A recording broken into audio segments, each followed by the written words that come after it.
Welcome to the Good Old Blades podcast. I am your host, Aaron Levere, and join me as we talk to other knife makers and craftsmen about anything and everything knives.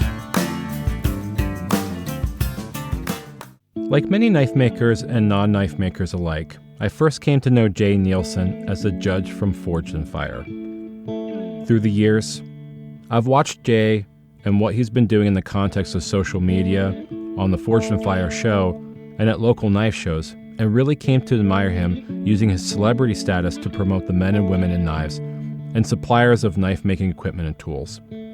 That's probably what my largest motivation was for wanting to get a moment to chat with him. Through a series of serendipitous events, I came to meet Jay and Shelley at the Texas Select Show. Shelley is a great knife maker in her own right and operates Gypsy Soul Knives, but you wouldn't believe she's only been making knives since Jay and her met, and she's already many steps ahead of the game. Her thirst for pushing her own limits and a tough teacher in Jay makes them a great team. What came next was a bunch of conversations around getting Jay and Shelley on a podcast, and then, of course, this episode. Jay and Shelley, it's great to have you on the Good Old Blades podcast. Hello. Thank you very much. Yeah.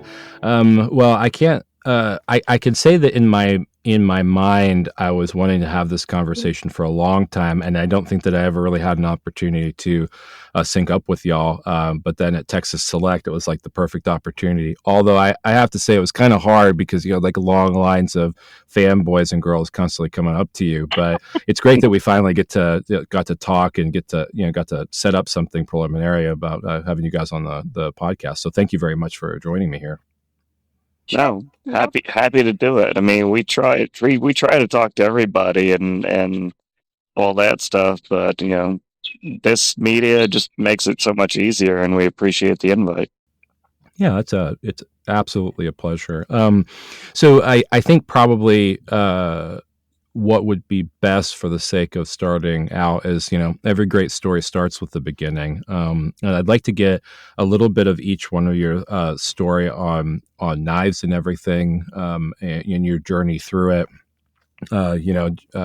Jay, there's obviously conversations about, you know, Forged in Fire and things like that we can talk about too. But I'm really interested, you know, just to let's start out at the beginning. What got you guys both into knives individually, and give our audience a little bit more deeper dive into who you guys are and whatnot, and then we can go from there. Okay. All right. Well, mine was a very sad start. I was very, very poor kid in Virginia who stumbled across a knife show and went in and thought it was really cool. And I bought what I thought was a really cool 440C stainless steel Bowie blade and a piece of this bleached out antler and a chunk of brass. And I was like, this is cool. I'm going to start a hobby. And then I realized, this is not a hobby. This is work. Famous last words, right? Yeah, but I did it. I mean, like I said, I was working full time, you know, doing odd stuff, yeah, whatever. I was never career oriented, which is probably what pushed me towards to making knives full time. But yeah, I was doing it as a side thing just because it was fun.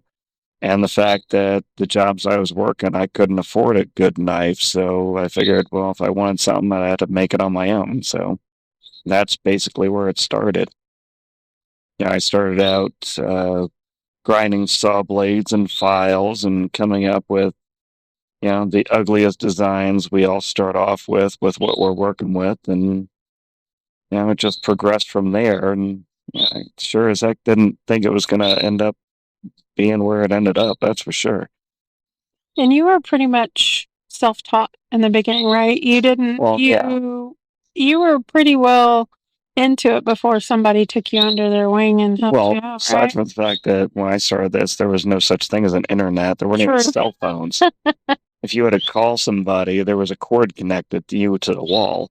So, I mean, it was a little bit a while ago, but yeah, basically, like I said, I bought that kit kind of at a show and got interested, and I bought Blade magazine when I could find it, like everybody else, and I started trying making knives as a hobby, and started with stock removal, and yeah, really, I mean, I started off so ignorant. I still, to this day, people tell me I put my logo on the wrong side of the knife because I didn't know there was a right side to put it on when I started out until I actually went to a knife show in Pennsylvania, probably 6 or 7 years after I started making knives. And somebody told you did it wrong. Yeah, Keith told me. Keith Bagley told me I was put on the wrong side. He basically, I've told the story forever. Keith basically came to my table, took pity on me, and invited me to his shop in Maryland for a weekend, and that was basically the first instruction I ever had. He taught me how to forge weld and forge cable Damascus, and it gave me 2 days, and then that's it. Get out. And Keith was a farrier by trade, and took up blacksmithing and knife making, and then took pity on poor baby J. Neilson. Yeah, he did. And Keith Bagley's still making knives. He's been making knives forever. God, this guy's a diehard. But makes beautiful Damascus, and he's been teaching people for years and stuff. He's a great guy. Yeah, it's super rad. And Shelley, what about you? Well, I am a nurse by trade. I work critical care, which is ER and ICU, and I'd been doing travel nursing for the past 7 or 8 years. I was here in Pennsylvania, not far from here, on an assignment, and this was 2 years ago. Mm-hmm. I had taken a break between a typical assignment's 13 weeks long, and I took a break and went to Ireland with some friends of mine, flew back here, picked up some stuff, and I was going home back to Texas for a week and then coming back to do a whole nother 13-week assignment. So this was kind of a break in between. So I got a free upgrade on my flight from Pennsylvania to Texas, and I sat next to this man. His name was J. Neilson. We had a very strange and interesting encounter, and exchanged email information. And so when I came back up here in Pennsylvania from Texas, we decided to meet. We started dating. So we could fire at the forge. Yeah. It was probably about the second or third time I was at his house. We went out to the shop. Let me back up a little bit. I had no idea who J. Neilson was. I didn't know anything about custom knife making or that whole entire universe that's out there that I know about now. I kind of thought Damascus was ugly, and I have eaten those words since then. Because, let me preface that by saying, the only Damascus I had ever seen is like at the flea market, the Pakistani Damascus with that. Pakistani. Well, thank you very much. You know what I mean? That's what they call it. I don't know if that's where it's from. And the rainbow colored handles from that. What is that wood called? Anodizing. No. Oh, you're talking about diamond wood. The diamond wood, yeah. Diamond wood, pack wood. Anyway, so that statement came back to kind of bite me in the butt, because then I started researching who he was, what Forged in Fire was. I didn't even know about the TV show or anything. You lied to me. And I said, I owe you probably after we'd been together for about a month, I said, I owe you an apology. I had no idea what Damascus was or what went into making it. So I spent a day in the shop. I got bit by the bug, and I've been making about 1.5 years. And I make my own Damascus, and when I can, I'm actually finishing my nursing degree, and I do have my real job is being a nurse still. So I don't have as much time as I'd like, but Jay is teaching me the basics. I've made several full tang knives, and here real soon, probably in the next week or so, we will begin our hidden tang classes together. We've got a couple of pieces forged out, ready to go, and he's going to take me through the steps. I do the canister demos with him when we're at shows. I don't know if you saw the one down there in Belleville, but I'm actually the one running the forge, doing the forge welding and peeling the can open at the end of the demonstration. So I've gotten pretty good at canister Damascus. I will say that. Yeah, I've learned over the years to let somebody else do the hard work. So I basically just run my mouth and Shelley does the work. So anytime they talk about, hey, J. Neilson's doing a canister demo, Damascus demo, I was like, yeah, well, I'm talking. She's doing the work. I finally got smart after 10 years. Spoken like a true teacher. Let your protege do all the work and take all the credit. Right. Exactly. Well, that's pretty cool. I have a lot of respect for travel nurses. Our daughter was a congenital heart defect child, and so she has been in and out of hospitals until she was 3, and then went into heart failure and had a heart transplant. Oh, wow. Yeah, and she's doing well. She's 5 years post-op. She's doing pretty well. But a large portion of our interaction with nurses at these large children's hospitals was traveling nurses, and it's a kind of bittersweet because for her heart transplant journey, we were in the hospital for almost a year. I was going to say, yeah.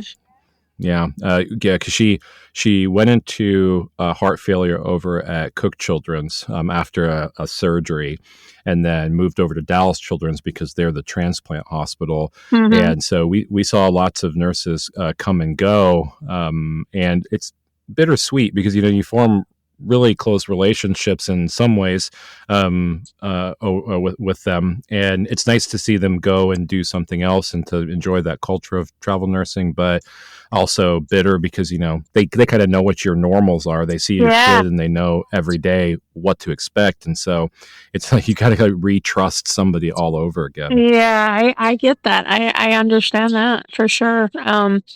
At the tail end of COVID, I was down in Houston, and I was working at Houston Methodist in the CVICU, and part of that was transplant. And they were one of the very few hospitals that kept doing transplants throughout COVID. Most of the programs were put on hold. And I had patients that were there, that were on pumps and stuff like that, waiting for their heart. They got their heart, and you see them circle back around to do the rehab part. So I got to follow just a small handful through their journey, and I was like, that's really cool. Yeah, I have a lot of respect for nurses.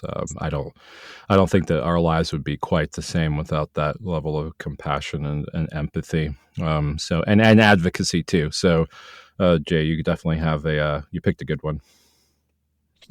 Well, I thought it was pretty smart for somebody who cuts and burns himself constantly to have a nurse on hand right? On a regular basis, and the fact she can cook good too. That don't help. She brings a lot of Texas flair to my boring Pennsylvania plates. Yeah, they say that white people don't use seasonings, but I think it's just a Yankee thing. It is. Yeah, I think you're right. I thought my body didn't handle seasoning, and I just realized I didn't get seasoning. Yeah, well, it's I'm a transplant down to Texas. I moved down here when I was just before I was 19 for work, but I'd grown up in the area that you are around there. So you know where like Bloomsburg, Nescopeck area is? Bloomsburg Fair, yep. Oh, mm-hmm. Yeah. So at Bloomsburg, I had played violin in the community chamber and symphony orchestras there for quite a few years, and my mom grew up in the area, Nescopeck, and so we lived there. Just it's technically Nescopeck address, but almost to Mifflinville. So, it's funny how, like, I got into knives after I moved to Texas and after I'd gotten divorced. I got into knives as a custom maker, but had been exposed to it a long time, and I didn't realize how much like great talent was in the area that I used to live in, but had no idea because it wasn't like everybody was on the internet even at that time. Right. Well, that's funny because that's it, even with the internet. I mean, I still had a hard time, and still to this day, I mean, I have a hard time finding somebody in this area. That's why when it's funny, we go to Texas, I make a joke. I can kick a rock in Texas and hit a knife maker anytime, any time of the day. But yeah, up here there wasn't a lot of people, and like I said, one of the things I will definitely give Fortune Fire credit for is it exposed how many people were out there in these nooks and crannies and dead end roads and back neighborhoods and back hills that were banging away steel, making knives and stuff, and nobody knew anything about. And it became a floodwater. Just, knife makers were just coming out of the woodwork because nobody had any reason to say, hey, this is what I do. I mean, because when I would go to a social function, I'd stand next to a gunsmith, and they'd say, hey, what do you do? I'm a gunsmith. Oh, that's really cool. What do you do? Oh, I make knives for a living. And everybody would take like 2 steps back. And it's like, excuse me, this guy can kill you from a mile away. Why am I the creepy guy here? So the fact that it was kind of bringing people out of the woodwork and actually showing what they could do with so little, I think it really helped revitalize things and make people realize, hey, there's a lot of people out here doing this stuff, because even I didn't realize there were so many. I mean, even Dave Baker and I, during the pilot of the show, we were like 2 seasons, maybe 3 tops. That's it. Then it's going to get stale and nobody's going to know anything. And we finished 10 seasons already, and it's still going strong. So apparently the interest is out there, and there's a lot of people that are still hiding out making knives. Yeah, for sure. I mean, see more and more. Yeah, absolutely. Well, yeah, to your point about like kind of hidden gems, Robert Appleby is in that same area, and I've enjoyed his knives for a while, but I actually didn't know that he was from Nescopec area. I actually found out when I saw those the Lehigh Valley knife show. I was actually invited to it. I was, as a Texan, as a knife maker, I was invited to it down here, and I was like, well, it's a long way to travel to go up there, but man, some great craftsmen coming out for the Lehigh Valley Knife Show. Oh yeah, Lehigh Valley Knife Show is always good. I've known Rob for years. Matter of fact, that little Keystone Knife Show in Lewisburg, Pennsylvania, that was the first one I went to. That's when I met Keith, and that's when I got interested in the forging knives. I met Rob there. God, it was probably 100 years ago. And I still see Rob posting stuff, and I talk to him once in a blue moon. Rob makes some clean work. He's one of the things I love about Rob's work. It's always super clean. Well, yeah, he definitely he has that old school guild style quality to his work. Like lots of great high polish, lots of great Damascus fit and finish is perfect. I applaud his craftsmanship, especially finding his way in that in relative isolation up there, because I don't know, Nescopec is real hillbilly. So yeah. Oh, that's okay. Yeah. But so what Jay, what transpired to get you to the place of Forged in Fire? Could you talk about that journey? It was actually really dull. I was in the shop. It was it had to be in the summer because I had the garage door open and I was making Damascus. I was forging steel, and I had a phone call, and there was this lady's voice on the phone said, "Hey, this is so and so from the History Channel, and we'd like to talk to you about doing a reality TV show about a knife making competition." And my immediate response was, okay, yeah. Who is this really? And put the dumbass knife maker on the phone. Because all of us had heard at knife shows, they're talking about, because, Chopped was a big thing.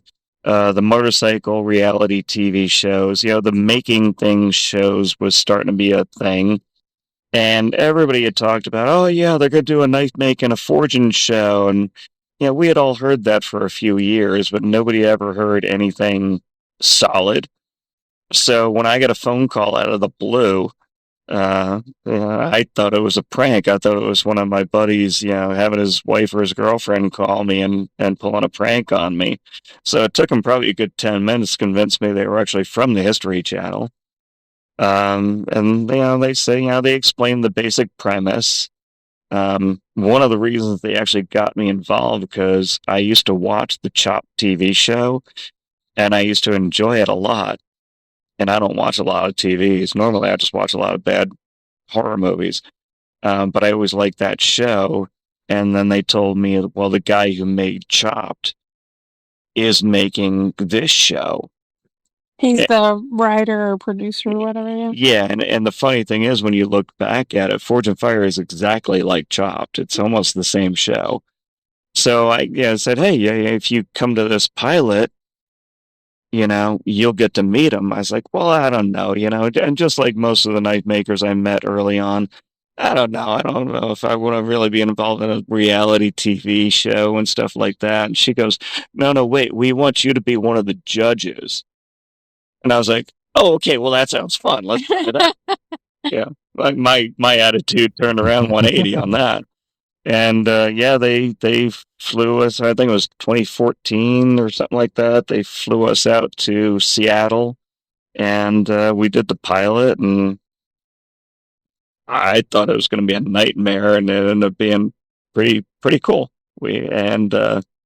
Amazingly enough, a few months later, I got a phone call and said, we're actually going to pursue this. And like I said, like 10 seasons later, who'd have thought?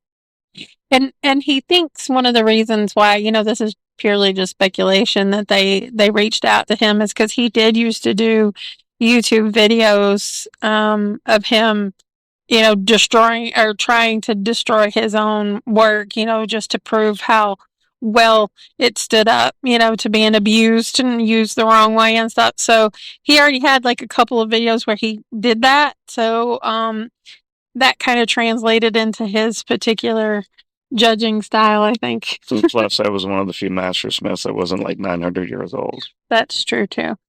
I actually could crack a joke every once in a while. I know I'm going to get hell for that. I'm sorry, guys. Yeah, I was going to say, you're going to catch hell for that. I'll catch hell for that. I'm sorry. Well, I mean, not wrong, though, because, I mean, I think... funny thing is that I pursued the Knife Makers Guild path. I'd gotten out of forge work because I hurt my shoulder real bad. It was like a rotator cuff or frozen shoulder issue, and so I started forging. And then I went to stock removal. So I pursued the guild path, but really, it's kind of like Freemasonry, where it's like for old people, and the knife and fork club and stuff like that. And you need faces that are part of the zeitgeist that you want, right? Yeah. And so you have to have people that look young and sexy like Jay Neilson in order to excite those kind of people. Okay, well, I'm going to completely ignore that, but I am going to comment on the fact that I actually went the opposite route. I started stock removal. I made stock removal knives for, I think, 3 or 4 years. At least 3 or 4 years before I actually went to a show and saw what a forge blade was. And well, that's when Moran started, the whole thing with the Damascus becoming a thing again. And I started stock removal and I was cool with that. But when I saw Damascus, I was like, oh, well, I want to make that. I don't want to buy it. Because there was tons of people making Damascus and selling bars. I wanted to make my own. So that's actually what got me into forging, because before that, I was a stock removal guy. Yeah, and that makes sense. I think that there is an allure to the 100%er type of mentality about knives. Like, I want to do everything soup to nuts because that's true craftsmanship. I mean, it's the same kind of concept as in like Japanese sword making. Even though they had apprentices and other people who were doing certain things, the masters were the ones that controlled the entire process. And that's been something that people have aligned with for a long time as far as how that is related to quality of, the final piece. Right. being new to knife making and the whole culture of it, I was really surprised at the difference of, you can have 10 knife makers and they're all going to do it different ways and have their own way, but yet the knife making community, it tries to appreciate everyone. If you're a stock removal guy, or you do everything like you said, from beginning to end kind of thing, all yourself, handmade kind of stuff. There's so many different levels, and I was really surprised to learn that. And it's really a lot of fun to just walk around a knife show and see everybody else's interpretation of a knife. Yeah, and I think that's something. When you get to walk around. Yeah, right. Yeah. I think that is actually one thing that has been a larger influence from Forged in Fire, is that the culture of bringing up knife makers who previously were hobbyists or unconventional methods for making or things like that.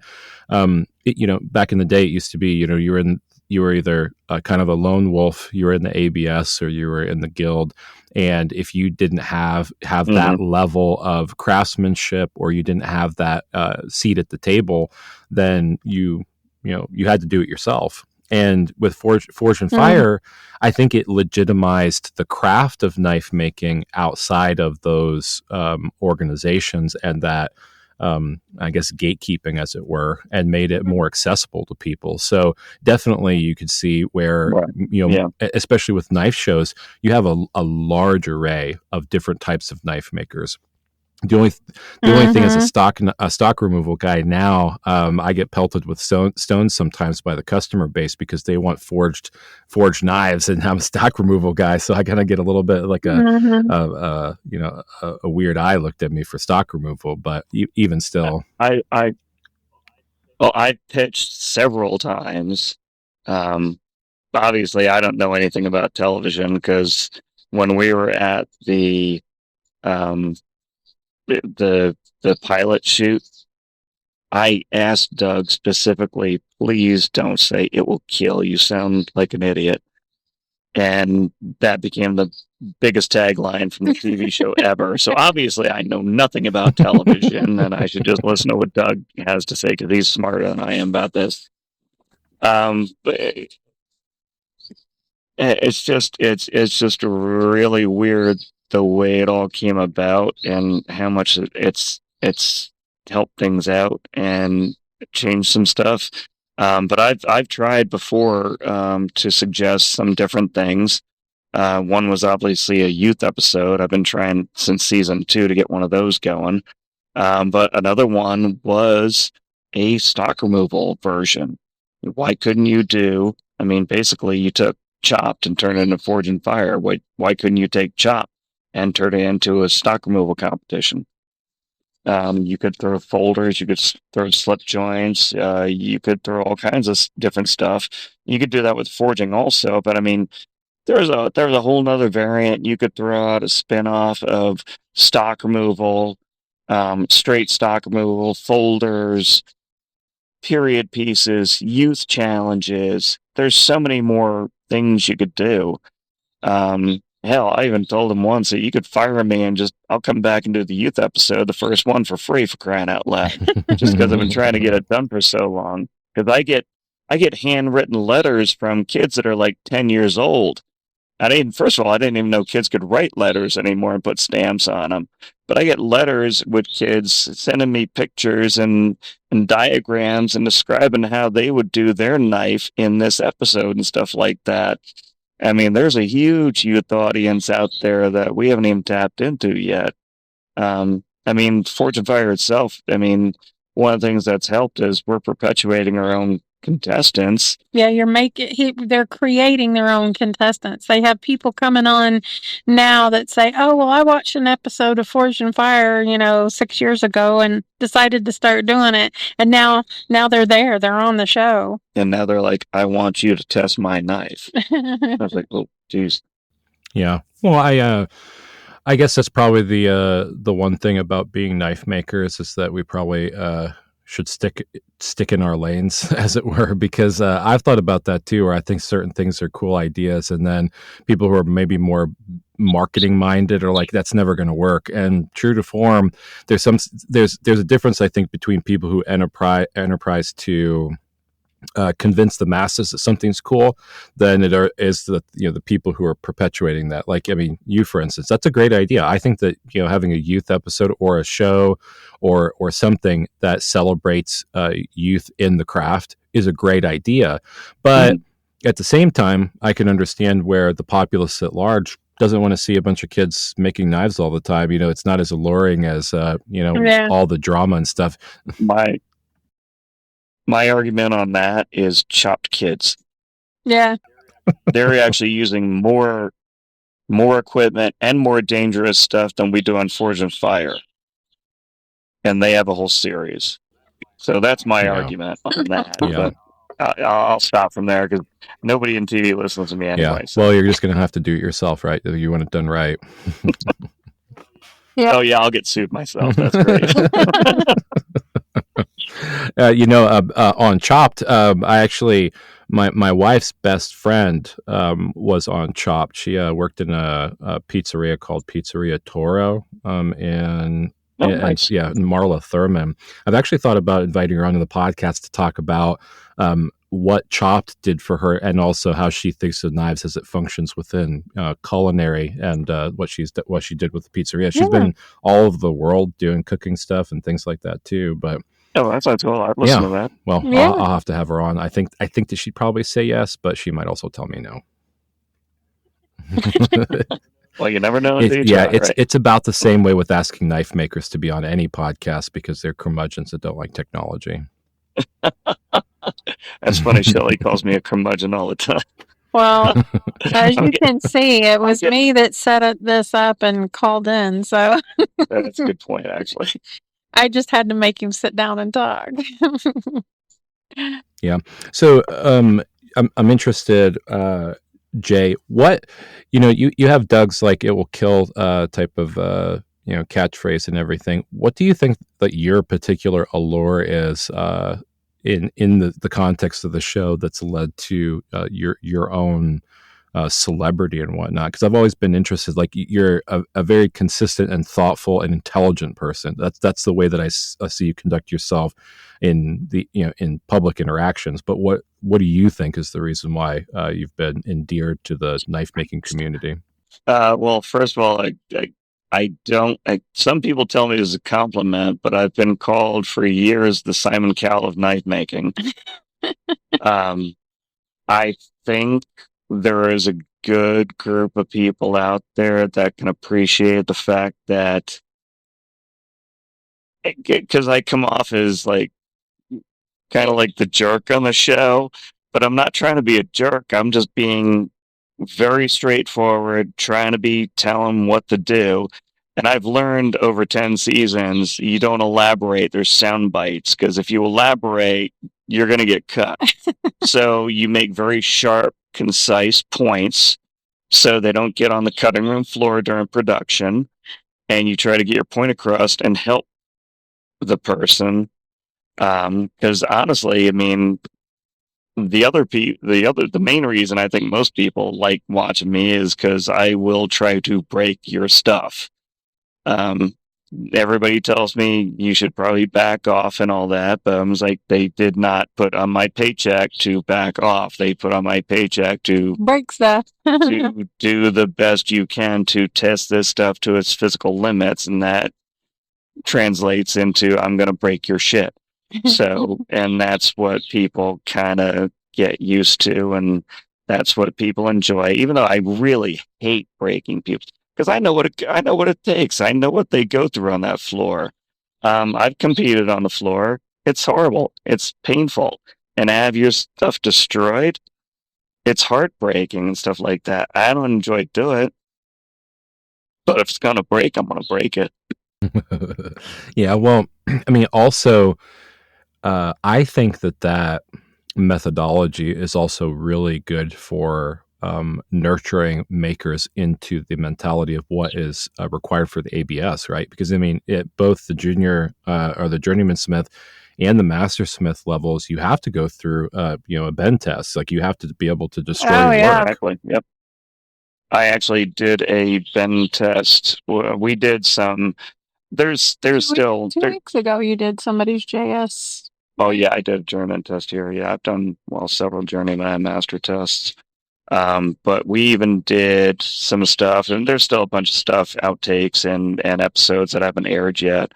But we did a bend test where I broke a blade and didn't, just to see the comparison and stuff like that. So I mean, yeah, destroying stuff. I mean, nobody is going to put their knife through what we put them through on the TV show. At the same time, nobody's going to get a wedding cake for their wedding that was made in 6 hours from somebody who was in a panic. I mean, it's a TV show, for God's sake. It's a game show. Yeah. But the fact that these people come out of nowhere, don't know what is going to happen to them. They have deer in the headlight looks, and they still produce stuff that 90% of the time I can't hurt no matter what I do to it, or the other judges either. I mean, that's just a testament to the craftsmanship that's out there and what people produce. I mean, it's really impressive. Yeah, we kind of thought this was going to be a nightmare when we walked into it initially. And one thing I will say, Will Willis always said, cream rises to the top. Yeah, we make it harder and harder all the time, and these people still perform, and they still pull amazing works out of nowhere that I don't think would survive, and they do, and the craftsmanship's really incredible.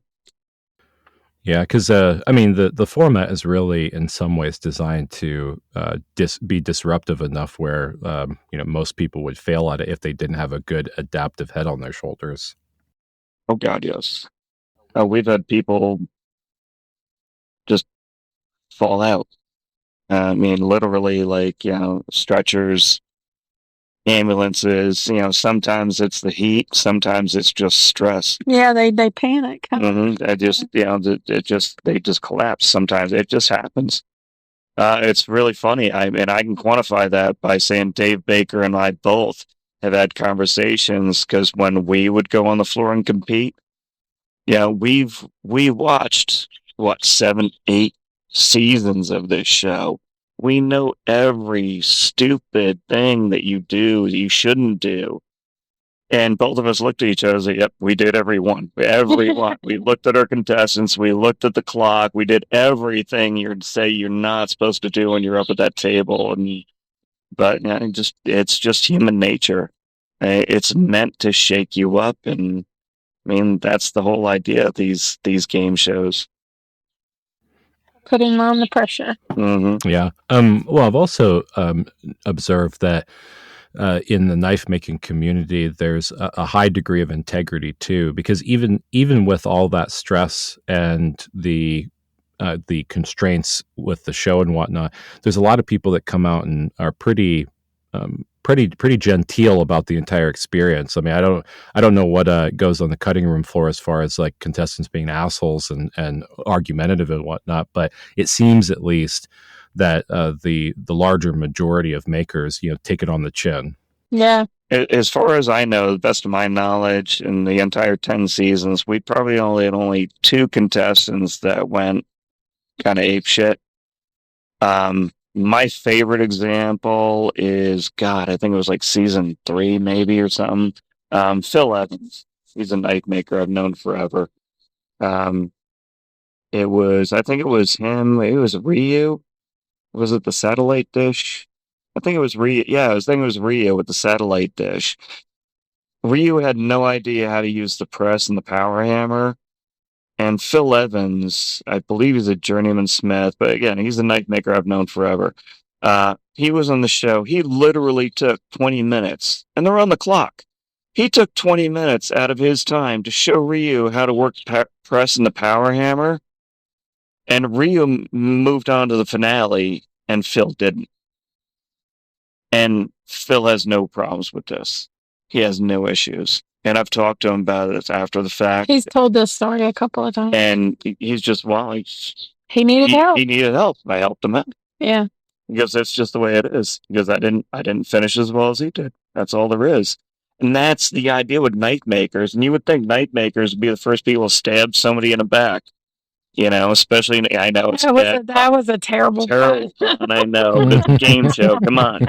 People are always stabbing each other in the back in game shows, reality TV shows. Yeah, they make that part of the script. Yes, this is the one. There is no script. These people are just being the way they are. And that's one thing that I noticed too, being new to knife making, going to shows and stuff like that. At first, I was very shy. I wouldn't ask any questions, but then after I got used to it, I would start to ask more questions, and people very readily would give you, answer your questions, try to help you out, give you diagrams. Yeah, give you information and tools, that you could take back and use. Everybody was always very friendly and willing to answer my questions and stuff. Yeah, well, I think that also that shows in your own personal journey in knife making, because I've gone back through and looked at when you got into knives and the being candid, quality of your work, as a learner, right? Yeah, we all do that, and even the knives that you're producing now in that short amount of time have excelled a lot, right? Right. And I think that's something that it's really easy to get discouraged when everybody they're being jerks and judgmental and non-cooperative or helpful and giving you good feedback. Right. But you can see that as somebody who was not even knife adjacent, but just got into right. The level of quality and thought that you're putting into your work is, I think, a testament to the learning environment as well as your own aptitude. Yeah, thank you very much. And I've always had an artistic eye, and never really did painting and stuff like that, but color palettes, decorating, form, and that kind of thing. I've always had a natural eye for. And originally, the building that is now the shop in Texas, I was going to throw pottery. I was going to have my own little pottery studio. That's what I had planned for that building, and now it's changed. It's a knife making shop. I don't know about this all organic stuff and whatever. The one reason, even my son had a time limit in my shop, as much as I love him, the reason that Shelley's been in the shop and I've been working with her and teaching her is because she's got one of the qualities that I always look for anybody who's crafting something. They get about 60% of the way through it, and then they're not happy anymore. And they just want to finish it and get done and make the next one better. And that attitude of, okay, I didn't like this. I'm going to make next one better. And next one's okay, I didn't like this part of this one. This one's going to be better than that one. And that progressive idea of the next one's always going to be better. And that, now I'm starting to sound like a weird hippie, that creative growth or whatever, I don't know, that attitude that I don't see as often as I like. And when she showed that, I was like, okay, yeah, you can come back here. We can work together. We can. He allowed me because Jay doesn't do apprenticeship. I don't. No, I don't have a lot of patience. But yeah, the fact that if you're satisfied, if you make a half dozen knives and you're satisfied with your work, you really need to just stop and start collecting stamps or making airplanes or something like that, because you're not going to go anywhere. You have to be constantly not quite satisfied with your work all the time. To keep reaching that improvement level. And maybe a negative in my psyche or something like that. No, it makes sense. It makes sense. Well, yeah, and I think that it is pretty clear in the industry, right? Those who, they have a shot on Forged in Fire, or they a shot at being in the public eye. And some people, like Neil Kamimura, they took that as an opportunity to escalate his game. I mean, now look at where he's at. I know, yeah. You have some knife makers that take what they got out of the experience and what they got from the publicity and whatnot, and take it to another level, and are always trying to push their own envelope. And then you have others that went on it, and they're like, okay, like I'll come up to the reunions for Forged in Fire, and tell what episode and season I was and everything. But sometimes they fall flat, or they just want that specific thing, and that's all they wanted out of the the experience. So, yep. No, absolutely. I mean, it's just like folks who get into knife making or get into forging blades or forging Damascus, and people say, "Hey, yeah, when you going to be in Forge and Fire?" Well, I don't really want to. And it's just like, when you going to test for Journeyman? When you going to test for Matt? Well, I really don't want to. I just enjoy making knives. Okay, that's perfectly cool too. You do whatever you want. That's one of the great things about this. I mean, there's not a lot of pressure. It's like, oh, you make knives, you have to do this.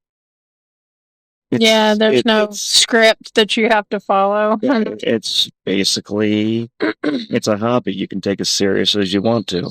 Yeah. Just like cooking, cars, or anything else. Yeah, I've noticed the same thing. I think, as part of like the podcast and everything, I've tried to discover, like what causes people to create things, right? Because I mean, if I look at a lot of knife makers, specifically, they could do any type of craft, and probably be successful at it. There's lots of the knife adjacency with like engraving and scrimshaw and silversmithing and jewelry and all these other things. Like, not that you can apply to knives, but all these craftsmen are really great in those areas too. And it's like, what makes you decide to wake up every day and say, I'm going to choose knives, when there's so many other interesting things to do? Some kind of psychosis. And I think some of it has to do. Yeah, probably. But I mean, it's a man's oldest tool, right? So I mean, I can get behind the fact that there's an allure, because there's so much applicability to knives in daily life. Which, engraving is great, it's beautiful, but it's also been associated more with jewelry and watches and guns and things like that, more so than knives in some ways. Sorry, go ahead. One of the things, to go back to the creative hippie side of it, as you said, is the thing that I really appreciate when I create something. It's going to be around forever. I mean, that knife that I made is going to be passed down to, for generations, or forgotten somewhere, and somebody will dig it up later, but it's still, it'll still be my creation that I made. The handles material may be falling off of it, but it's still, it's going to be something that's going to be around forever,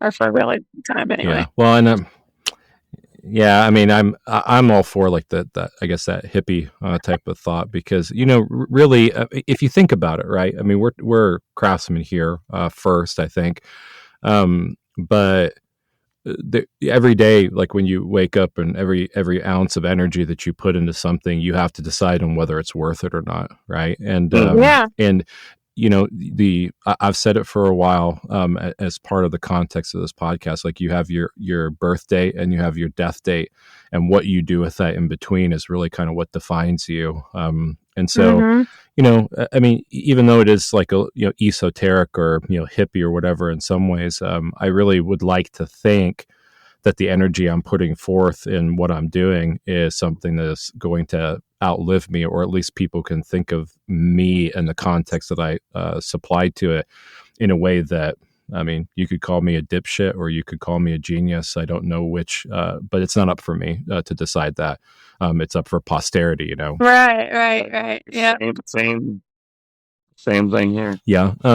So what Fortune Fire as a primary focus has been kind of ruling your life in that way. What is do you have any plans for anything else in particular, or is it are you riding that wave until something else crops up? Like, what does that future hold for Jay Neilson's ego and profession?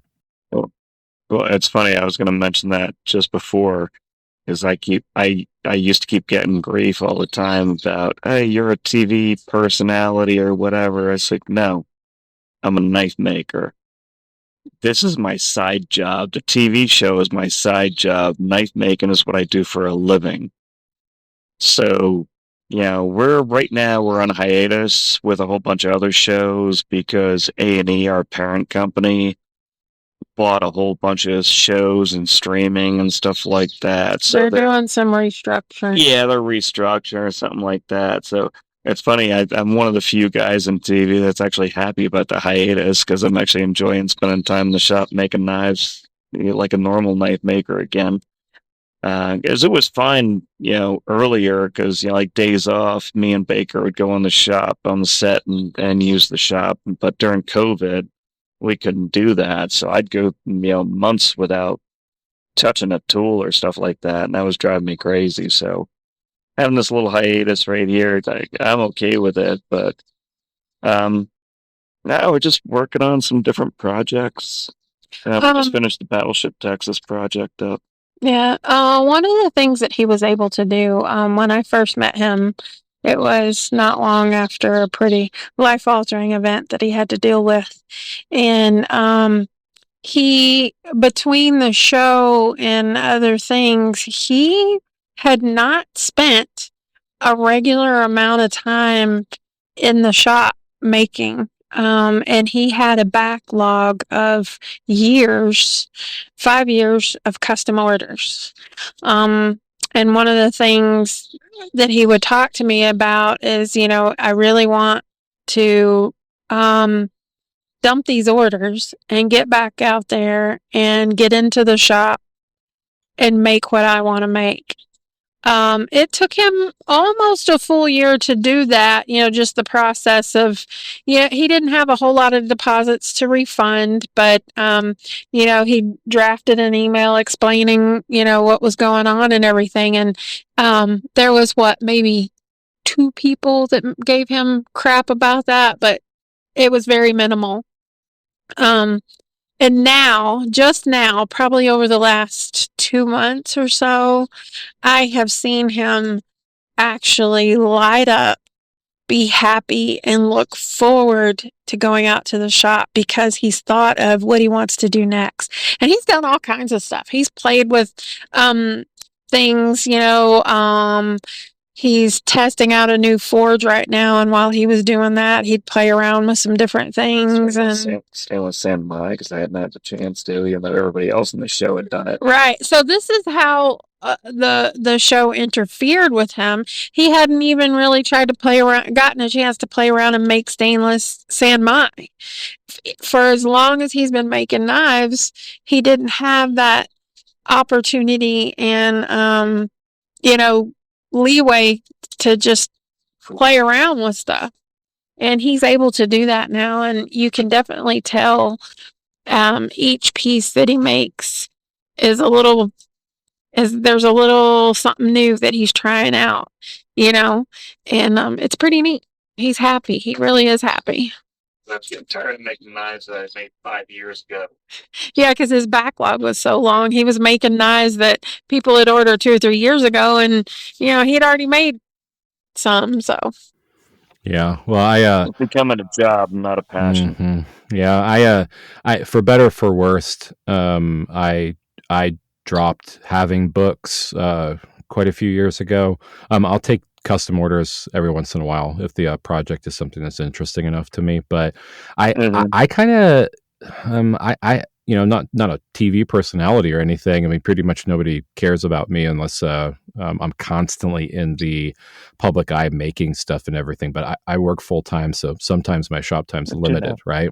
But for me, it was actually kind of painful to go from keeping books to just doing stuff as I was inspired to do it.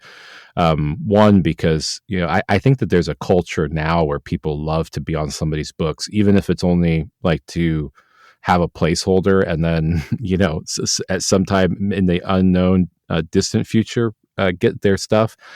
They just love. I don't know why they love book culture. Yeah, I don't know. Well, it's always fun to see. Hey, I could get this. Yeah, maybe that's what it is. And like at Belleville, he had knives on the table. That's the first time he had put knives on the table in years. Yeah, I should know better. Yeah.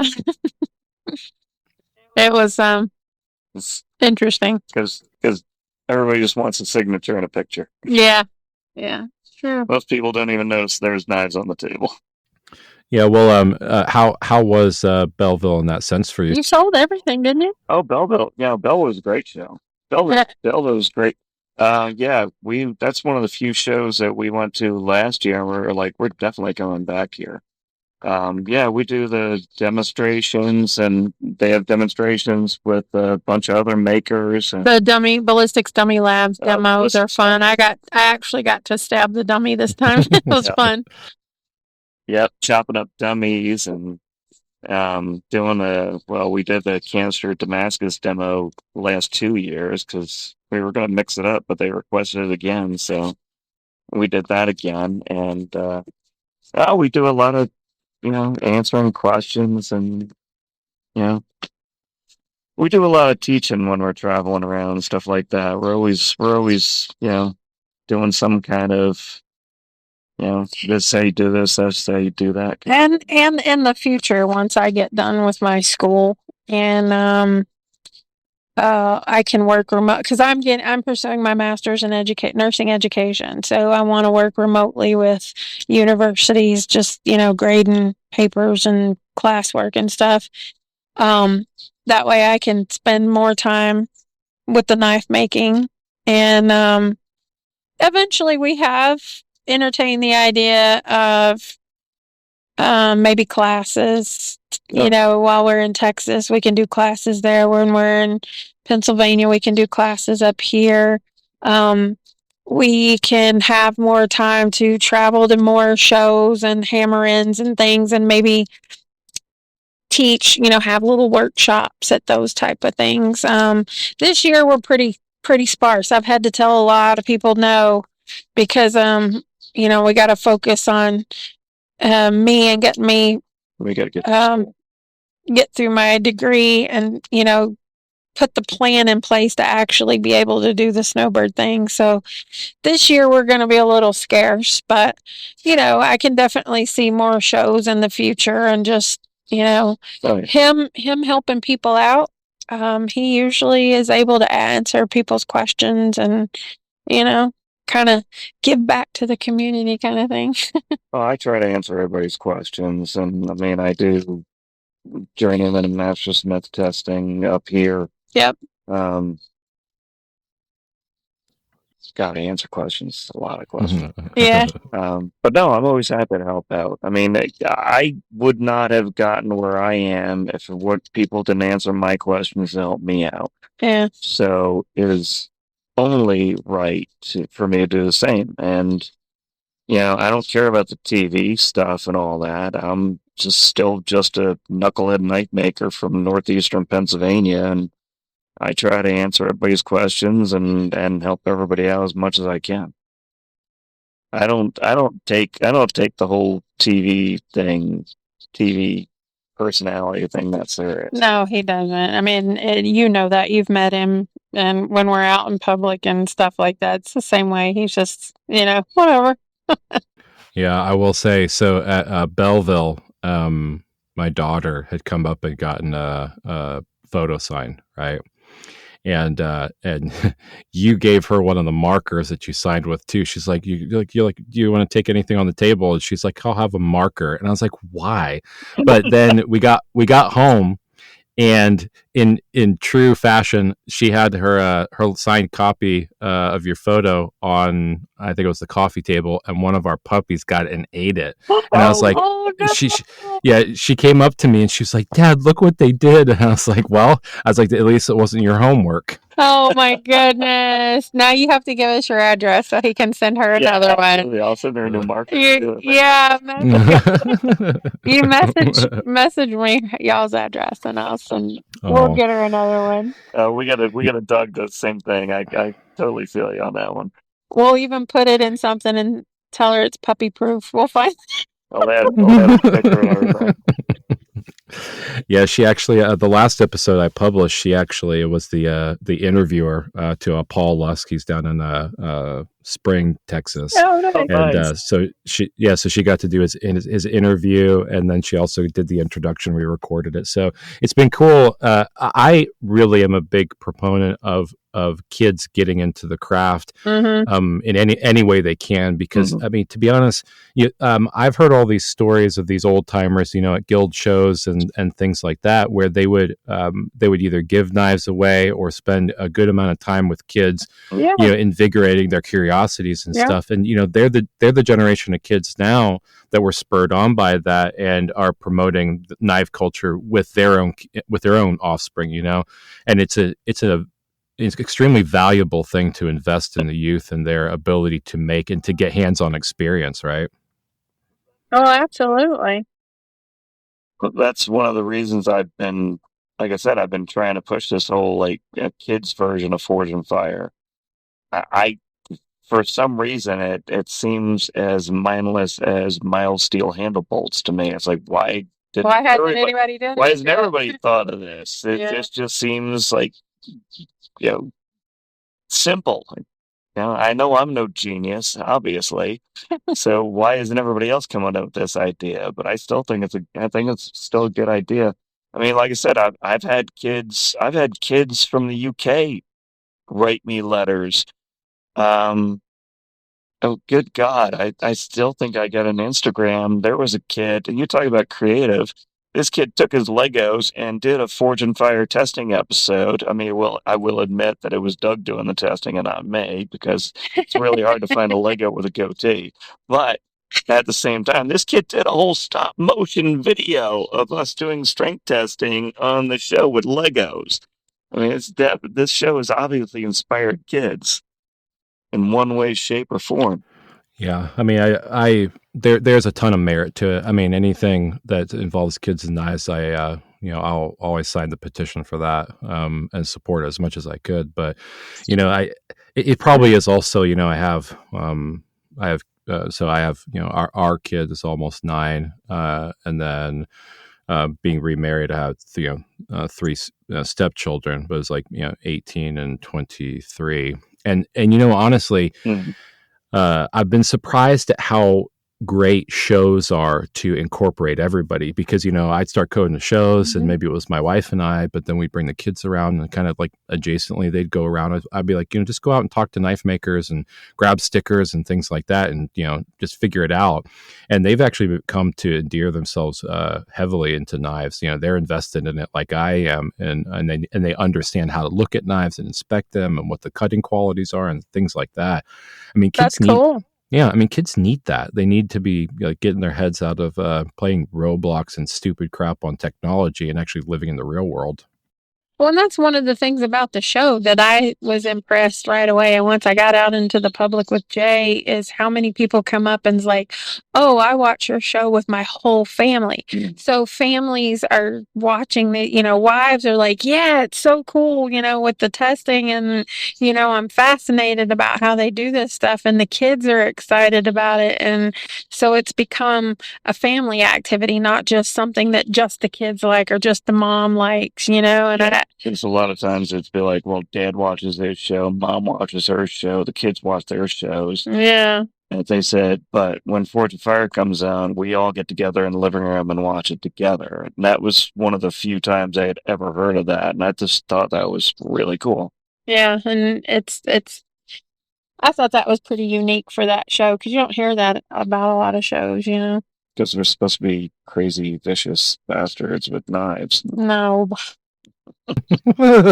Yeah, well, I mean, social media is really changing the dynamic of what you can actually say and do with knives, and I think that I know it's ridiculous.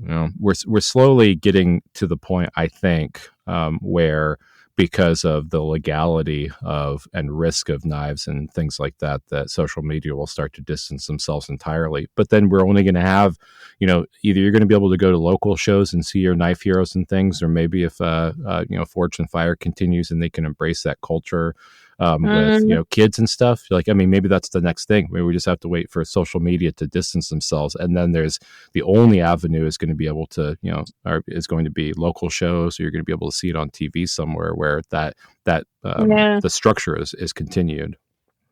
Oh, pretty soon the marijuana will be completely acceptable and legal to everybody and totally accepted, and knives are going to be crucified. So yeah, it's going to be a total flip flop. Yeah, I just got a notice. I got it that first wave that hit on my page, and I just appealed the decision, and it was okay. And then the second time I've got one. It's my guppy. One of the little knives that I made. On Instagram. And they flagged it, and I appealed the decision, and they said, nope, we're not gonna, so I had to delete it. Yep. Delete the post, yeah. That's the tiniest little knife. I know. And it's all my videos are the same. I do the same thing when I show off my knife, and I don't understand, and I maybe it's the music choice. I don't know, but somebody told me, I heard that you have to be careful of your hashtags too. Now, and that's some of the things that triggers it. But I'm like, who knows? Take you off my hashtags now. Maybe. But kind of on the show note, I saw that you guys were coming to more Texas shows and things, and in the context of Belleville, I really like what Cowboy and his wife are doing inside of Belleville, the Texas Select Show. Although I didn't sell a lot of knives there or anything, I really loved the energy and the people who wanted to be there. You're coming into the Texas realm of things in a really great time because the Texas Knife Makers Guild and all these regional shows are coming up and really kind of promoting the same kind of thing that you have been inside of Forged and Fire. And that's testing your stuff out and asking good questions and learning the process by actually doing. So it's fortunate for me to be in a state where they're actually really taking knife making and the community of knife makers seriously. Right. Well, like I said, for me, it was a nice change because being up here in northeastern Pennsylvania, I had to drive an hour and a half to go see Joe Zalaski for my journeyman and master's test, because he was the closest person to me. Like I said, down in Texas, I got one of the best knife supply stores, Texas Farrier Supply, within an hour's drive. Yeah, Evan. And, heaven forbid I can't get there. They'll deliver stuff. So Texas Steel and all kinds of stuff. So, a lot of good resources. Yeah. The community down there is just outstanding. Yeah, I've been very fortunate that Texas Texas Farrier Supply has been 15 minutes away for the last 5 years that I've lived here. So, it's easy for me to go. Yeah, now all that new stuff that they got and all the addition that they did, that's really, they got a lot of stuff. We got to go there before Belleville and actually got to shop up and down the aisles a little bit. Now they've got the mild steel J-bolts. Yeah.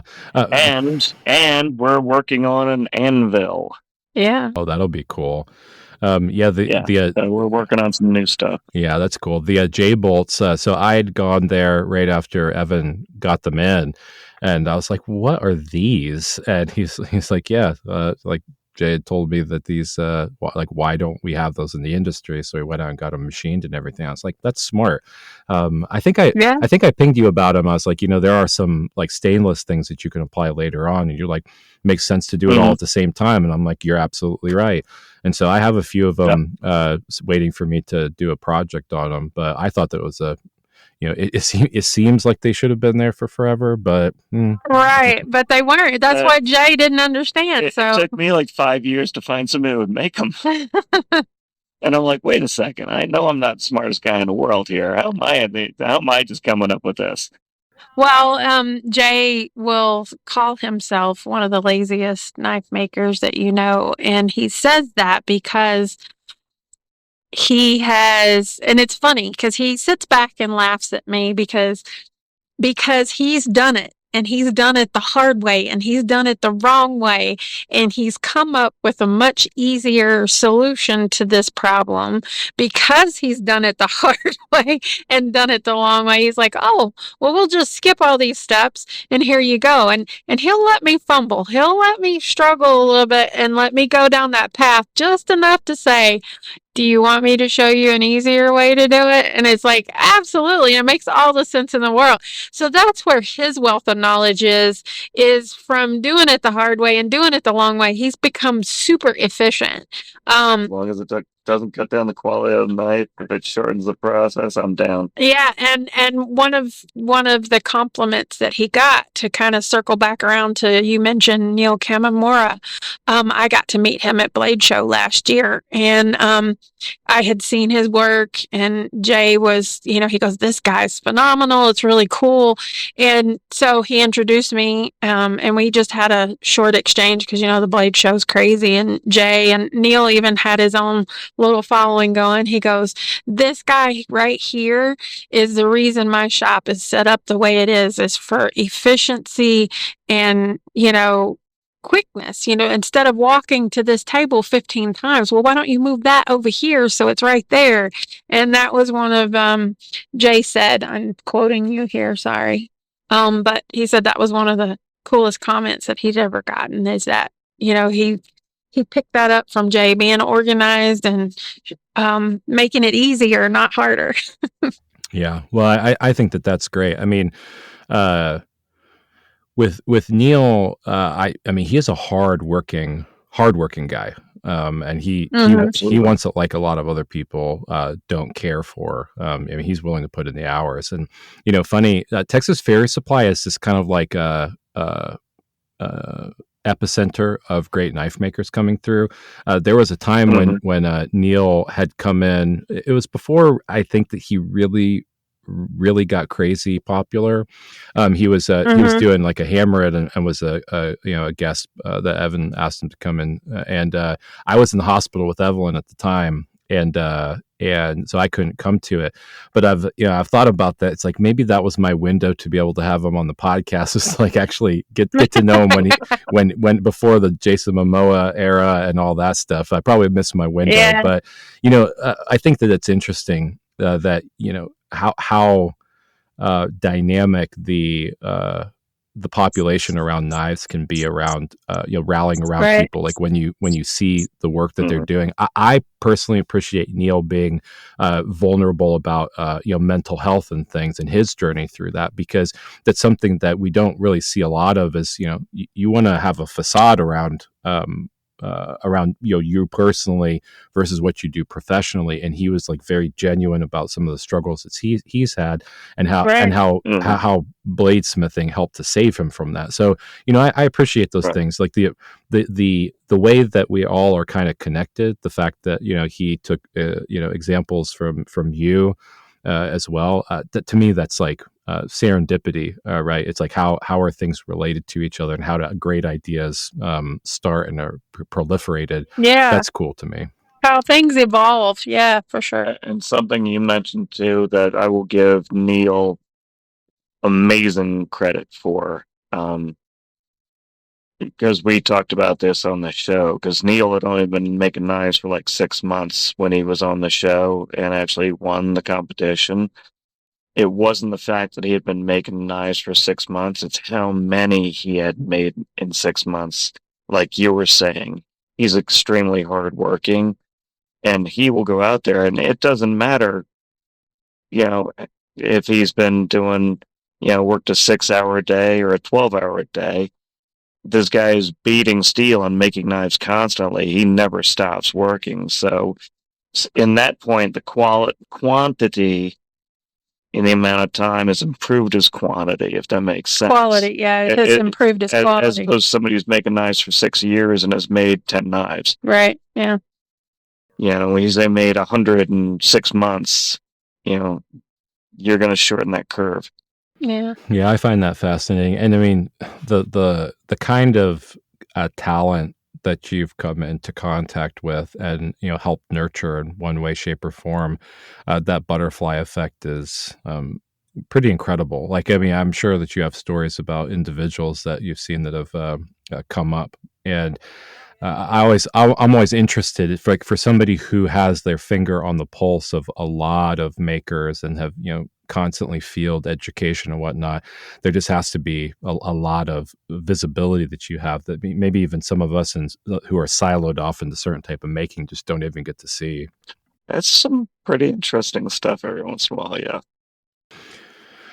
So I want to take a second to talk about Frank Machado. One of the things about Frank is he's really well connected, but he's a humongous advocate for connecting others in the industry. And I heard that you had given him kind of an in with some of his hammers and whatnot. But can you talk a little bit more about that? I mean, that's one of the reasons why I've followed Frank and his work, and I just kind of want to know a little bit more about how all that happened. Oh yeah, well, we met Frank and Nita at the Conroe show. I think it was the first time, but I had been talking to Frank a little bit beforehand, and we met Frank and Nita there. They had snacks. Yeah, Shelley was saying they had snacks. Me and Frank started talking hammers and forging, and that first show, I ordered a couple of hammers from him. Right. Fantastic craftsmanship. I bought it. That was actually my first hammer that I owned. Was one of his. Yep. That little. Yep. Absolutely. Yep. And we're working on some projects. We might have a few things coming up. I really like a Swiss pattern that I'm trying to talk Frank into making. And, but yeah, we got some good stuff coming on, and the fantastic people, fantastic craftsmanship. Yeah, that's the only, Jay being somewhat of a little bit of a TV celebrity, everybody asks us, oh, well, can we do anything for you? I mean, is there any special request? And we don't charge when we come out to shows and he makes an appearance for that show and we do that canister Damascus demonstration. We don't charge for that. We will ask for travel and accommodations to get us there and, feed us or whatever, depending on where it's at. Most of the shows in Texas, we can just drive to them. So we don't recover any money for that. We do that strictly to be in the community and help as much as we can. But that was one of our stipulations is we have to be next to Frank and Nita. I was wondering where you're going with that. Yeah, sorry. That was kind of a long way around. Sorry about that. That was Belleville. It was like, okay, we have to stay at the back of the show because if somebody wants to see us, they have to walk through the whole show, at least. That's the least they can do. And we had to be next to Frank and Nita. So. Well, that's great. I mean, yeah, when I was talking with him, he said, that was the relationship has been good because it validated his craftsmanship. But there's a lot of people that have been on Forged and Fire and whatnot since that have had his hammers and things. And so I really like to see that. They're just really great people too. Like my wife and I love them, and they're just their personalities. They're really great people, I think. Mm-hmm. We try to make sure we promote just not because I know that's my thing right now with the TV show is helping promote, other people in the craft and stuff. So not only do I like to try to promote other makers, but also the people that are giving the makers the tools and the equipment and supplies they need to produce what they're producing and stuff like that. So, anytime it just makes sense to promote them. Yeah, too. Anytime we can help Frank and Nita or Texas Farrier Supply or Broadback, Red Label, Grinders, Red Label, Gerald at Saddle Mountain Leather, any of those people, they're all good people. They're all quality folks. We all work together. We all try to promote the craft and help everybody around us. So it's just a good group of people. They're just trying to help out. Yeah. Well, I think thank you for that, because I know that it helps. You're making stuff now, and you'll have some way that people can purchase them. Can you talk a little bit more about like when people see or can see available knives and like where to go and whatnot? Yeah, I have an emailing list on my website. It's the website is mountainhollow.net. I mean, you just Google J Neilson, Neilson. I'm pretty easy to find. I don't do the orders anymore, but I have an emailing list. So anytime I make something new, it goes on there before it goes anywhere else. He typically will send out an email saying, "Hey, I'm going to post a knife for sale on this day at this time." It's first come, first serve. And sometimes he'll have more than one piece on an email, and then sometimes it's just one. And he has a pretty good variety here lately, all the way down. The little neck knives that he makes, all the way up to some pretty impressive pieces that he's putting together. I have started to make my own website as well. Right now I just have like Instagram and my Facebook. You're on the emailing list too, though. And I started my own emailing list. At the shows, I would put out a notebook, and like, if you like what you see, join my emailing list. But I've actually putting together a little website, and I will launch that on social media, and it will have an emailing list the same way. I don't make things very often, but I would like to offer them for sale when I can. Well, you have a real job. Yeah. Well, yeah, when you get that website up and everything, that'll be great. Because social media, I don't trust it anymore. And so right. The email list is I think the way to go, and putting it up on, personally hosted websites and whatnot. So, right. Yeah. So when you get that up, definitely popularize it, because it's like, man, it's the only trustworthy method anymore, it seems. Right. Right now, I tend to do better at shows, because they can actually, see my workmanship and stuff. It's a little different, but I'm getting there. Yeah. Well, it's been a humongous honor to get to talk to you guys and to ask questions. I appreciate you coming on a podcast that you probably never heard about before, and talking knives in your lives and whatnot. So, I mean, thank you. It's great to talk to somebody in Jay that I've seen in the knife circles and everything before, and I can also attribute to the incredible anvil prices that I have to contend with all the time as a collector. Yeah, it's all your fault. Yeah, sorry about that. Yeah, it is. But and Shelley, it's really great too. I mean, the amount of headway that you've made in your craftsmanship and knives is incredible, given the time. Thank you. I mean, somewhat through osmosis with Jay, but definitely your own aptitude. And so, I encourage you to stick with it. I can't wait to see what the next few years for you bring in your own craftsmanship. But highly encourage you to stick with it and keep going down this route, because I see where your eye is at, and it's definitely something I'm looking forward to seeing more of. Well, thank you very much. Yeah, absolutely. Well, thank you guys again, and have a good night and everything. And I don't know, it's been an honor. I appreciate it very much. I mean, you just doing this helps spread more information and more interest and stuff like that. And Shelley's making a lot of noise. Sorry. There's your blooper. I appreciate what you're doing with the podcast. Again, it's like, the websites and the Forge and Fire and stuff, where we can spread more information and get more interest. It's even better for all of us. Yeah, I agree. It's my pleasure to do it, and I enjoy every minute of it. So that's, I think, the point, right? Is like when you do what you love, you never work a day in your life. Yeah, well, I might argue that some days, but I mostly agree with you. Yeah, there are stipulations, right? All right. Well, you guys have a good one. And again, thank you. All right. Thank you. All right, cool, man. Thank you for listening to another episode of the Good Old Blades podcast. Remember that you are loved, and God bless.